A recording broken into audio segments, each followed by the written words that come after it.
They introduce themselves. We're talking about showcasing the power of retail media. So if you could just introduce yourself, we'll start with you, Maria, and also explain why you think brands at the moment are buying more retail media. It's working? Yes, now it does. Hello, everyone, and hello those who join us online. I hope it's as interesting for you as it is for us. My name is Maria. I'm leading retail media at Kleinanzeigen. Kleinanzeigen is a massive e-commerce brand in Germany that belongs to Adevinta. And Adevinta, it's a leading classified business in Europe with over 25 brands and, yeah, some billions of traffic. So quite big. To answer your question, Jason, why brands are buying more right now, I think it has to do with the tendency we saw on the market for quite some time, that performance of the long-lasting channels like Google, Facebook is declining, and brands are looking for new, hopefully, as Yara was discussing in her panel, ROI-driven initiatives to invest each euro or cent into. Super. So I'm Marielle. I work at AS Watson Health and Beauty Benelux, and I am both an advertiser, but also we started as Optimo, which is our retail media brand. And I'm combining these jobs because I think retail media can be very strong, but it can also be done in a bad way. So you need to think as an advertiser if you build the retail media proposition. So that's why I'm doing it. And I think advertisers want to tap into it because it's also big in the US. So we know what it can do. And there's a big promise there. But we need to make sure we can deliver on promise. I'm Stefan. I'm part of the Dutch VIA or IAB Retail Media Task Force. In daily life, I work as a senior e-commerce consultant with Transact. And in my role, I'm responsible for all e-commerce and retail media planning for some key clients like L'Oreal, for example. So I was very happy to see the Beauty Studio example in your presentation as well, Justin. Transact is part of the Omnicom Media Group, so good to be here at the WPP campus today.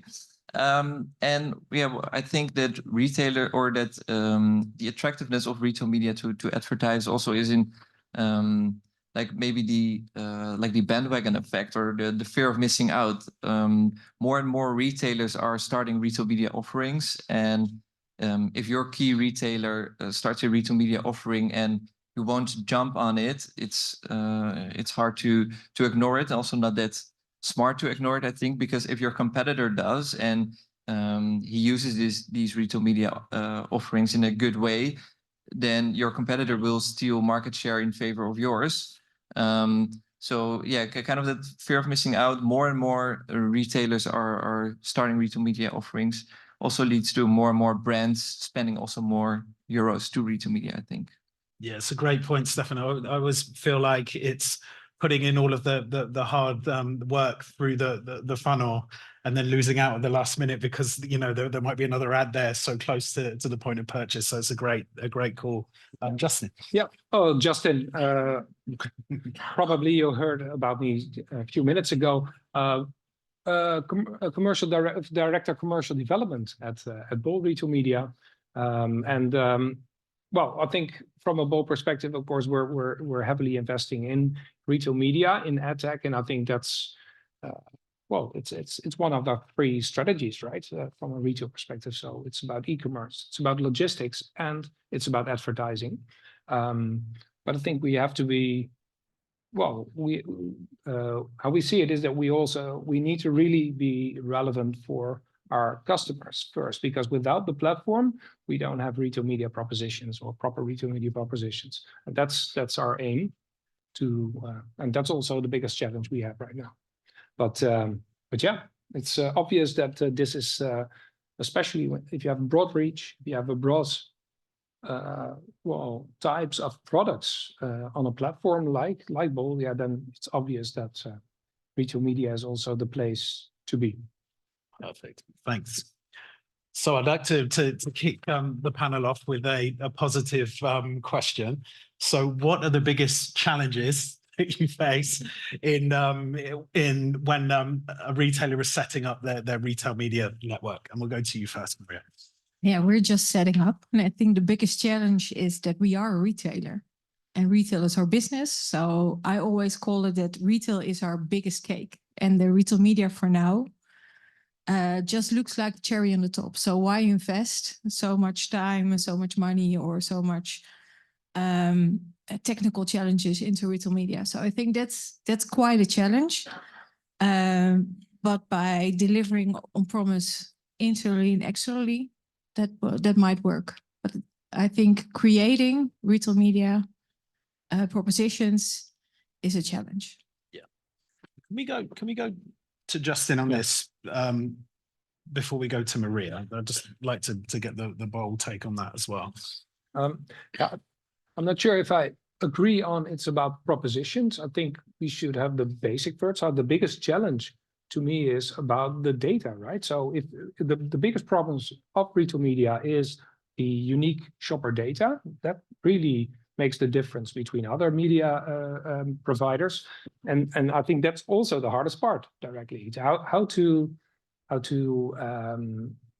make that available in a scalable way, make it accessible for advertisers and agencies. And I think that's the biggest challenge, because if we're doing that right, I think then it's about transparency, right? It's a feeling about, okay, I can compare apples with apples.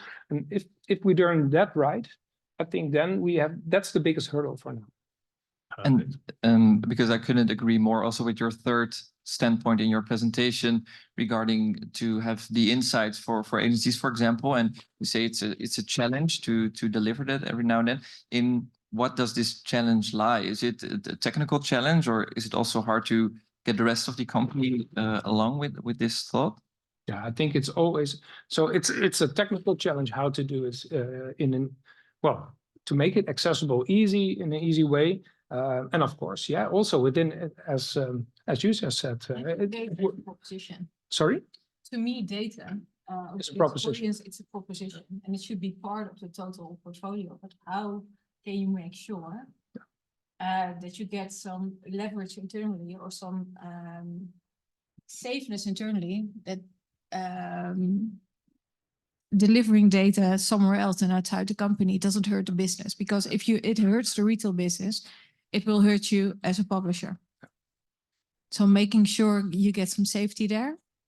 Yeah. Great point. And can you just elaborate on that a little bit, Maria? Because I think it's a really important point. In what way do you think that data being shared may be able to harm the retail business? I think that's important.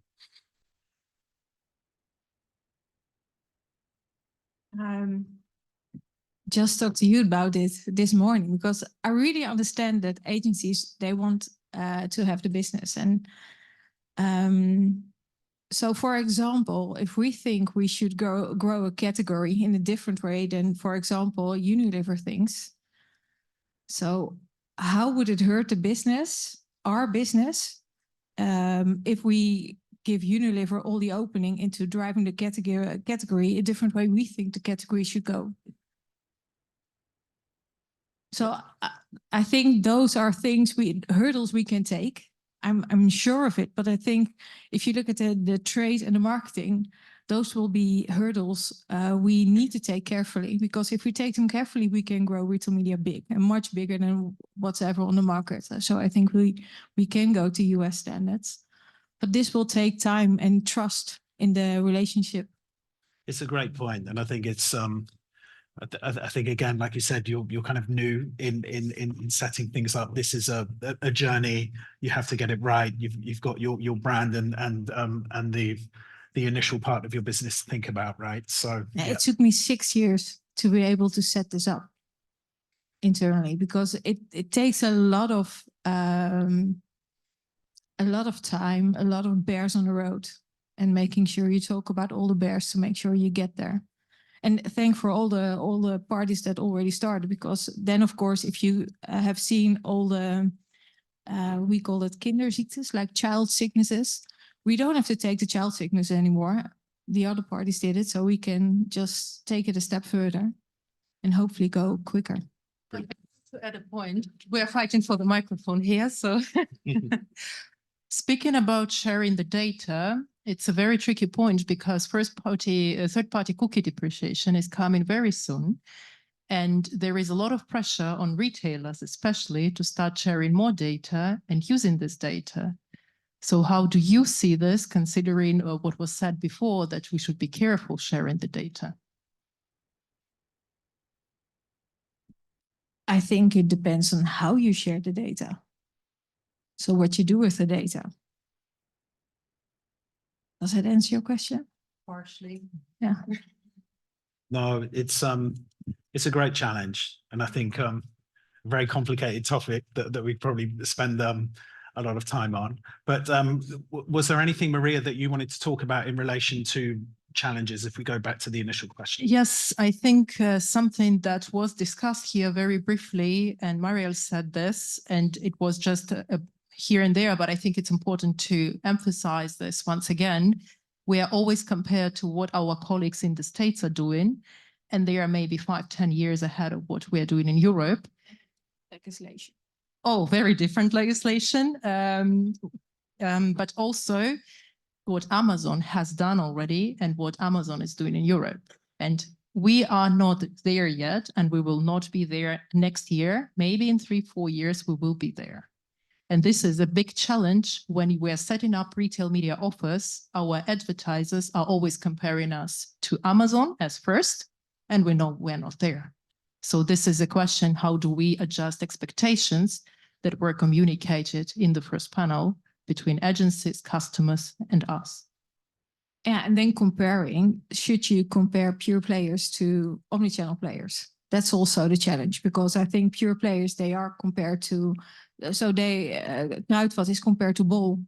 Well, is that fair? Well, not if we can, not if we don't deliver any store data, but if we deliver store data, then you can compare, and then probably it will be a total different outcome. I think that's a very strong asset of bricks and clicks retailers, that you can create visibility around what the effect is of your online campaign, for example, on offline sales. So we did some tests, for example, with the Dutch retailer Albert Heijn, and they really can make visible through their loyalty program if a consumer has seen a certain banner in the app or on the website of Albert Heijn and then purchased the product in the offline store. You can attribute that sale to your online campaign. So I think that's also a very strong and valuable asset that bricks and clicks retailers like Kruidvat have compared to pure players to make this visible, and this really has an extra value for advertisers. Absolutely, and I think I can't remember exactly who raised the point around CPG, FMCG, and most of the sales still occurring in the in-store. So that's a really, really important point. So you mentioned scalability earlier.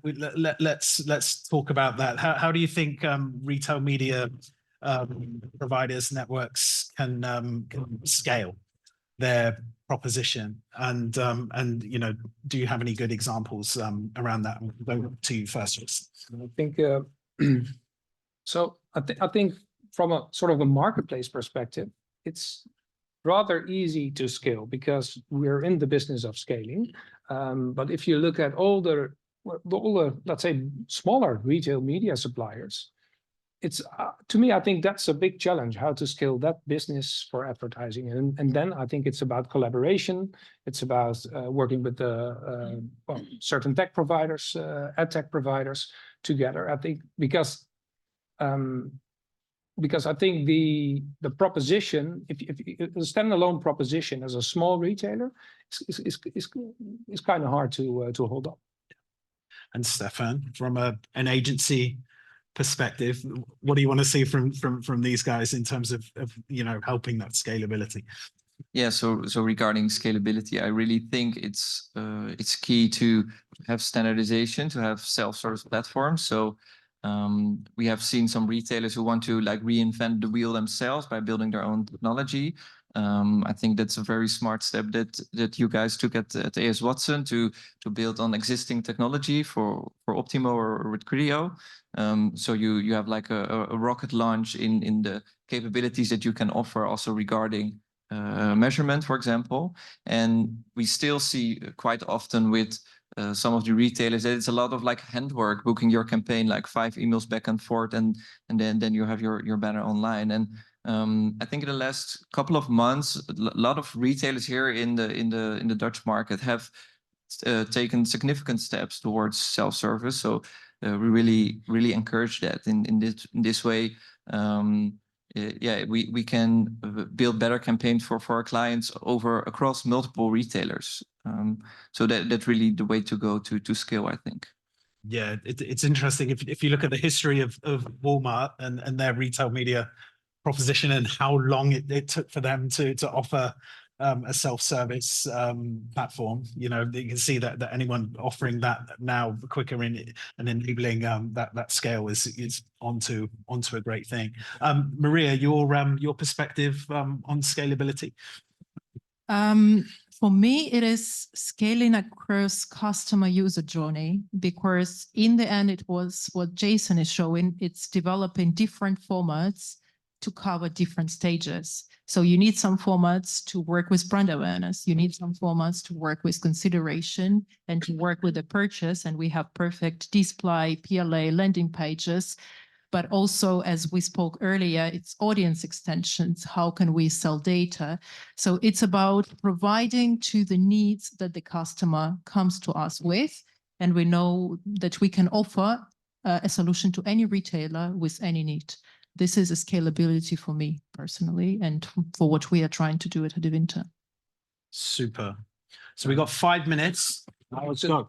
Would like to add on this. So, but this basically means you need to have ad tech. You need to invest in ad tech or collaborate or partner with providers, because I think it's not that easy for every retailer or retail media publisher in this case. I don't think it's only ad tech. It's also product and tech. It's also sales. It's also account management, operational support. And then if you are doing like your landing pages are fantastic, absolutely, but you also need creative agency. Yeah. And then you have priorities. What are you going to develop as your top product? Is it PLA? Is it display? Or is it creative campaigns? And if I might add, I think also the agency, they have a role here, because if you look at scalability, I think I'm the only channel retailer at the table or at the seats. But if you have offline and online or on-site, off-site, it's all in different departments of an agency and even different departments of an advertiser. So making it scalable, combining it would be better. And then you would have a strategy. Yeah, so if I can add on that, for example, we are also looking into that, how to break down those silos. And for example, for our client L'Oreal, we're really working together as one team regarding like TV campaigns, social, and also for retail media. So that was also showcased in the example of Beauty Studio, for example, where you really want to create one holistic campaign. Perfect. Sorry, I think my mic's making a bit of noise. But yeah, one final question. What do you think, from your perspective, and you all have unique perspectives, is going to be the biggest draw for advertisers, if you like, within the retail media space, in your point of view, over the next 18 months? We'll start with you, Marielle, on that one. Okay, now draw was like potential. Yes. Yeah. I think it's the use of data and making sure we do it safely. That's the biggest draw, but I think it's also, for me, it will be the biggest challenge internally, but it's the biggest draw in total. And that would be in terms of using the audience data for targeting purposes, right? Yeah, maybe that's the easy part. Okay. So there's a retailer has a lot more data. Yeah. So, and I think it's a challenge find out what data can be used wisely on both sides and can be added and also can deliver value. Because I think it's if you compare retail media as a publisher, you should also be aware that we should not be obliged to share. It should be like a value proposition that makes sense instead of forcing it. I agree. I think it is in fact about proving the value of the assets and also proving the value of, well, the media investments advertisers make. But I do think that's going to be the biggest draw for the upcoming months, because we can, well, we can think of 1,000 variations of products or formats we're gonna give to the market, give to the advertiser. But in effect, we have to prove that it makes sense to invest in this because it's, or it works for my performance, or it adds up in brand equity or something like that. Maria? For us, it's growing retail media to the numbers that were presented before, or ideally even more, because as a classified platform, we are relying on third-party advertisement. So for us, it's how we can grow first-party even more to make sure we continue delivering an essential chunk of revenue to our companies. Perfect. And Stefan? Yeah, so maybe a bit to add on was also mentioned during the first panel. I really think that if you can really prove the incrementality of your retail media spend, that's really something that will be a draw for advertisers if we can manage that. Because if you really can prove that it works and that it's incremental on what your base sales is, then if we can realize that in the months or years ahead to make that visible for every campaign, then I really think that will be a draw for advertisers to spend in retail media. Perfect. Thank you. A question just popped into my head, so I got a bit of a wild card question for the panel. So they haven't been prepped on this at all. But it was just something you were saying around third-party cookie deprecation. Obviously, a huge topic. When you were showing the demo of the site as well, just in that got a few light bulbs firing. A lot in the industry are talking about the deprecation and there being a renaissance in contextual. So where do you see contextual from a retail media perspective, and where does that sit in relation to the data proposition being a scaler as well? And where do you see these two things sitting side by side in relation to retail media? So I think they're both very strong propositions. So contextual works obviously most of the time best when it comes to performance, for example. But offsite, or being able to use your data on other environments, is also crucial to grow, let's say, scalable in an ad business. And therefore we need the data clean rooms and those kind of things. But it's interesting because it's still figuring out, hey, what's the scalable way of offering this, and that's a challenge. But I see them both as opportunities. That's also the reason why we invest in it from an Ahold Delhaize perspective, in that sense. Yeah. Anyone else? Stefan?